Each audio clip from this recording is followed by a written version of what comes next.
Next up, timer type 5, which is the classic, the modern classic sync buzzer as invented by Tao. This is the one that basically everyone keeps asking Gwem how to do.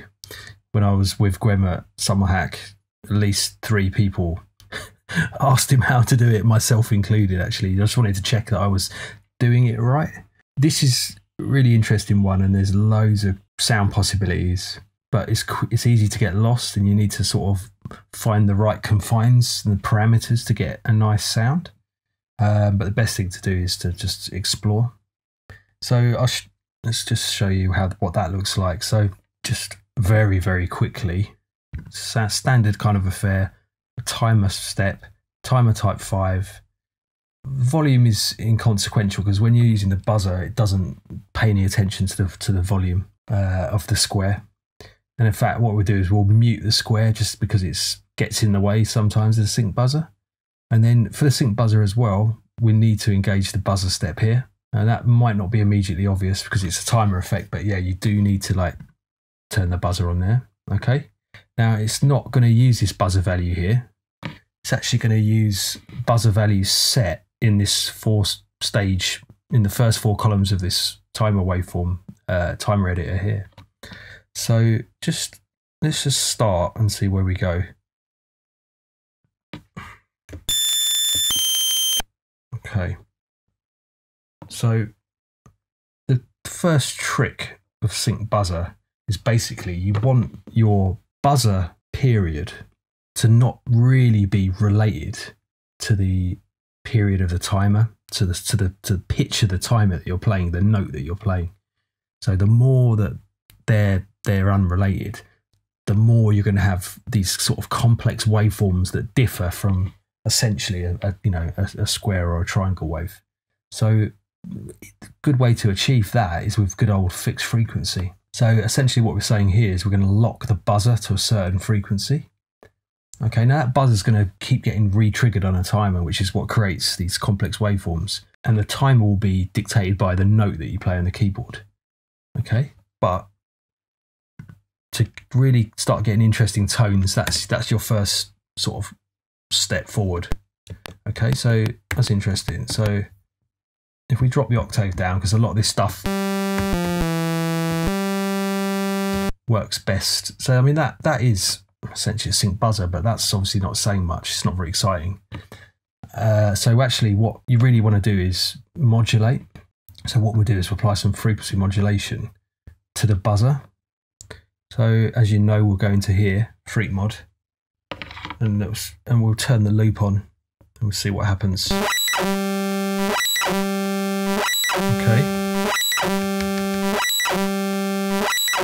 Oh, not that one. No.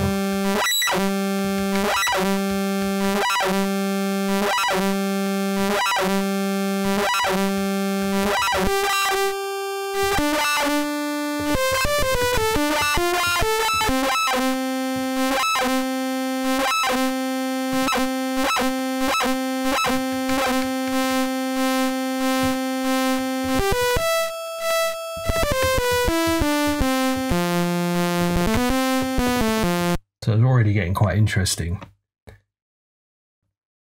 you know, and obviously you've got all the stuff at your disposal in terms of the modulation.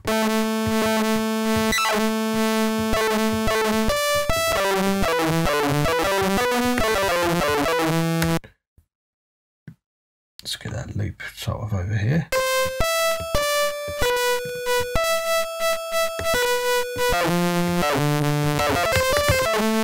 Okay, so to sort of go over that again quickly, the trick of getting something interesting with sync buzzer is basically, if you're after something quite tuned and playable, is lock off the buzzer frequency to something, and actually, you know, you can, if we just delete all this.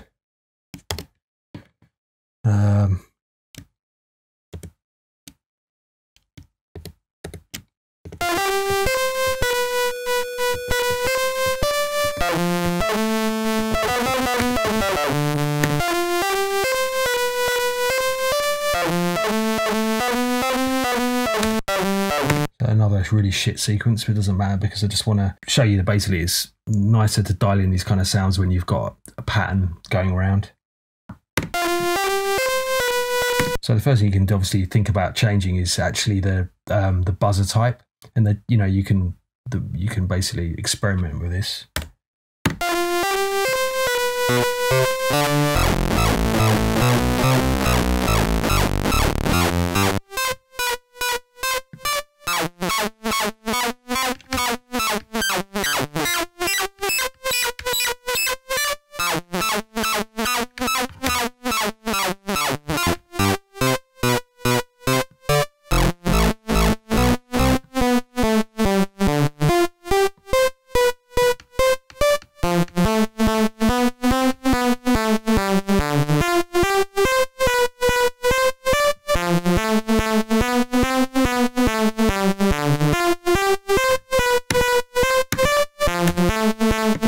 And you can actually, like, for example, put some analog in there on the buzzer as well, which will give it more motion.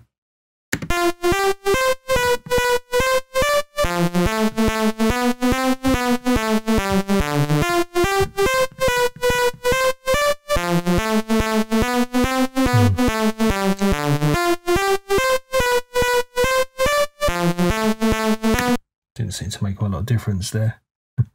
But yeah, trial and error.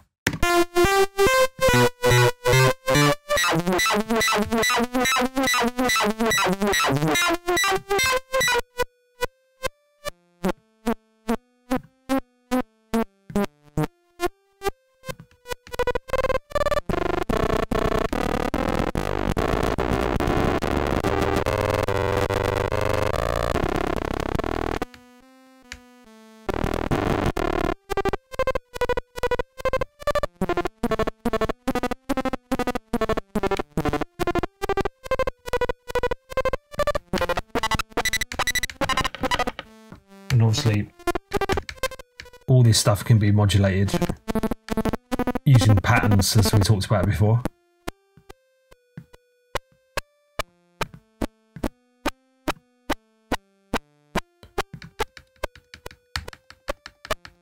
Yeah, I mean, half the time you're getting nothing, but every now and then you'll stumble upon something really, really nice.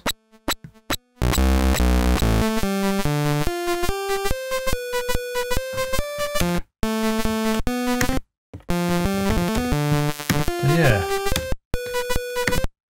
So basically that's the sync buzzer.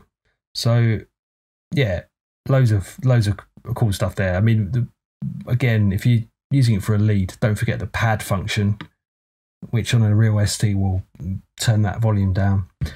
As well, I find that if you set nice extents of your modulation waveform, you can then just use depth tracker code to kind of real-time change characteristics of it, like resonance and stuff like that.